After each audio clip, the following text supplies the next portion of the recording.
Hello बच्चों, क्या हाल चाल है। बढ़िया एकदम। बढ़िया एकदम है। तो आ जाइए, आज के इस वीडियो में आप सभी का स्वागत है, जहां पे हम बहुत ही important work power and energy का कंसेप्ट पढ़ने वाले हैं। क्वेश्चन आपके सामने है, ध्यान से देखिए क्या बोला गया है। बोला है कि एक एल लेंथ की हमारे पास क्या है, धागा है, जिससे कि एक मास एम हमने लटका रखा है। ए पोजीशन उसकी इनिशियल पोजीशन है आपके सामने, ठीक है। अब क्या किया हमने, इसको ऐसे पकड़ के धीमे धीमे धीमे धीमे धीमे धीमे मूव कराते कराते इस बी नंबर की पोजीशन तक मैं इसको ले गया हूं, जहां पे ये थीटा एंगल बना रहा है। कहां से? वर्टिकल से। इनिशियली जहां पे था वहां से थीटा एंगल, अब थीटा कुछ एंगल होगा। तो आपको बताना है, जब हम इसको ग्रेजुअली लेके गए, मतलब बहुत ही स्लो स्लो, मतलब ऐसे इतने धीमे धीमे कि इसकी वेलोसिटी में कोई चेंज नहीं आया है, तो यहां से यहां तक ले जाने में कितना वर्क डन किया हमने, वो आपको कैलकुलेट करना है। क्या निकालना है सर जी? वर्क डन निकालना है। तो देखिए, बहुत इंपॉर्टेंट कंसेप्ट लगने वाला है आज के आई एम सो सॉरी, आज के इस क्लास में, जो कि वर्क पावर एनर्जी का है स्पेशली।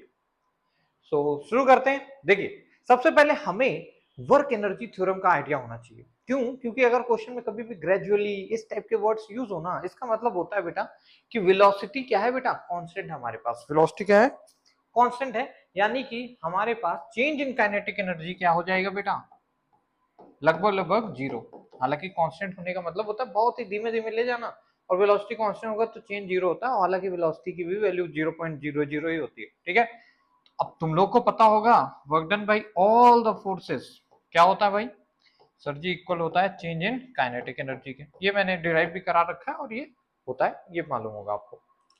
अब क्या करना है भाई? चेंज इन काइनेटिक एनर्जी क्या हो जाता है भाई? सर ये तो जीरो है। It mean work done by all the forces क्या होगा? जीरो होगा, ठीक है। तो हमें तो सर वर्क डन बताना था, तो आप बताइए कितना होगा ए से बी तक ले जाने में। देखो, ए से बी तक ले जाने में दो तीन फोर्सेज हैं जो कि काम कर रही हैं। कौन कौन सी? देखो, एक तो भैया नीचे इसमें mg लग रही है, वेट पे क्या लग रहा है सर? ग्रेविटी लग रही है, फोर्स mg।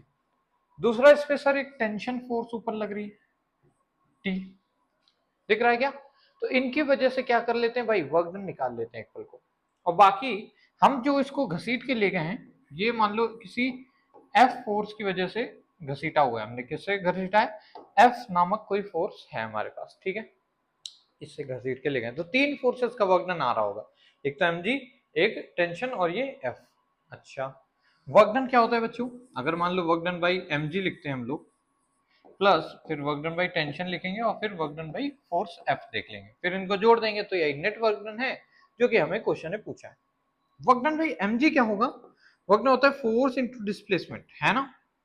अच्छा, डॉट प्रोडक्ट होता है। वर्क डन क्या होता है? फोर्स इंटू डिस्प्लेसमेंट का डॉट प्रोडक्ट। देखो भैया, फोर्स नीचे लगी, और ये बॉडी डिस्प्लेस कैसे हो रही है? इधर की ओर हो रही है। समझ रहे हो डिस्प्लेसमेंट कैसा है इसका? कुछ कुछ ऐसा है। मतलब क्या है? देखो, ग्रेविटी का वर्क डन तो पाथ पे डिपेंड नहीं करता, तो यहां से यहां ना देखने की वजह मैं आपको कैसे बोलता हूँ, ऐसे देखो कि पहले गेंद इधर गई कुछ, फिर ऊपर गई कुछ। मतलब क्या कहने का, आप सोचो ऐसे गई गेंद, फिर ऊपर गई, मतलब इनिशियल और फाइनल। क्योंकि आपको मालूम है वर्क डन बाई ग्रेविटी, ये सभी कंजर्वेटिव फोर्सेस हैं, जिनका वर्क डन पाथ पे डिपेंड नहीं करता है, ठीक है। जब ये इधर से इधर जा रही थी बेटा, तो डिस्प्लेसमेंट वेक्टर इधर था, और फोर्स किधर लग रही थी? mg की नीचे। यानी यहां से यहां तक जाने में वर्क डन कितना हुआ? जीरो हुआ। क्यों? फोर्स नीचे लगी, डिस्प्लेसमेंट ऐसे हो रहा था, जीरो। अच्छा, मतलब जो इसने हाइट में ऐसे जो ट्रेवल किया है, उसी की वजह से वर्क डन आएगा ग्रेविटी का। वो कितना होगा भाई? mg into this this height.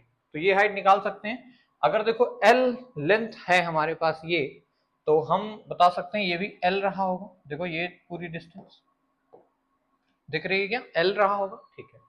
अब मैं थोड़ा सा इसको ऐसे बनाता हूं, यहाँ पे ऐसे L, और ये भी L है। और बेटा ये ट्राइंगल दिख रहा है क्या आपको? डैश डैश डैश करके जो ट्राइंगल है, इस ट्राइंगल में आप ध्यान से देखो, ये डिस्टेंस ये L है। अगर इस ट्राइंगल में cos थीटा लिखने की कोशिश करो, क्या लिखो भाई? cos of theta. cos theta क्या होता है सर? यहाँ पे थीटा है तो परपेंडिकुलर बेस अपॉन हाइपोटेन्यूज। अच्छा, बेस सर हमें नहीं पता, ये यहाँ से ए बी सी नाम दे लेते हैं इसको। तो बेस क्या हो जाएगा? ए बी की लेंथ, जो कि हमें नहीं मालूम है। लेट सपोज ए बी लिख लेते हैं, और डिवाइडेड बाय हाइपोटेन्यूज कितनी है सर? एल है।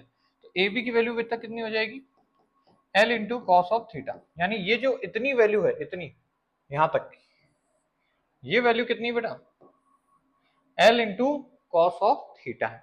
तो ये वाली कितनी होगी, टोटल एल है ये, उसमें से एल कॉस थीटा घटा दो तो ये नीचे वाली हाइट आ जाएगी जितना ये बॉल ऊपर गई है, यानी कि L minus l cos of theta. समझ रहे हो क्या, L minus l cos of theta. ठीक है, तो ये हमारे पास क्या रहने वाला बेटा, एक हाइट आ गई, तो sir ji m g into l minus l cos of theta, ये इसका वर्क डन हो गया। अच्छा एक चीज शायद मैंने वर्क एनर्जी थ्योरम लिखी थी, तो माइनस का टाइम्स ऑफ वर्क डन बराबर चेंजिंग काइनेटिक एनर्जी, मतलब माइनस का साइन होता है। अब देखो वर्क डन बाई टेंशन लिखते हैं, टेंशन की फोर्स किधर लग रही, ऊपर, और हर पल इसका डिस्प्लेसमेंट किधर होगा बेटा, टेंजेंट के अलोंग।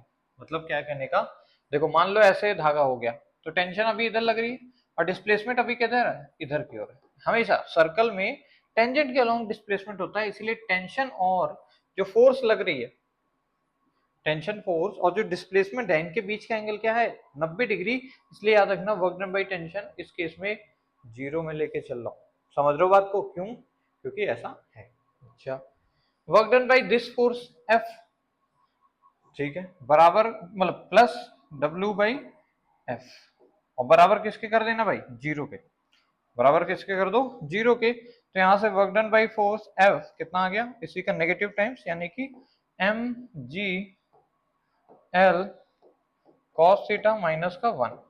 देख लीजिए कुछ कुछ हमारे पास यहाँ पे ऐसा आंसर आ गया, आपके सामने आंसर है कि नहीं, दिख रहा है कि नहीं। हमने क्या यूज किया भैया, अपना वर्क एनर्जी थ्योरम, जो कि बोलता है work done by all the force बराबर चेंज इन काइनेटिक एनर्जी। याद रखना चेंज को कैसे रखना है, final minus initial, otherwise minus sign आएगा जब आप इनिशियल माइनस फाइनल रखोगे। मतलब कई बुक्स में अलग अलग तरीके दे रखा है, मैं ऐसे याद करता हूँ। चेंज का मतलब ही होता है फाइनल में से इनिशियल घटाओ, कितना चेंज आया। ठीक है, अब कुछ इसको इनिशियल माइनस वो करते हैं, माइनस साइन से याद रखते हैं, आपकी मर्जी है। सो इस केस में हमारे पास work done by the force कितना आ गया बेटा, एम जी एल और इतना डिस्टेंस कॉस थीटा माइनस का 1। क्यों, क्योंकि ये माइनस में हो गया। समझ गया क्या, बहुत ही आसान था, बस हमने क्या किया, थोड़ा सा बेसिक यूज किया, ज्योमेट्री थोड़ी सी यूज हुई है, साइन थीटा कॉस थीटा।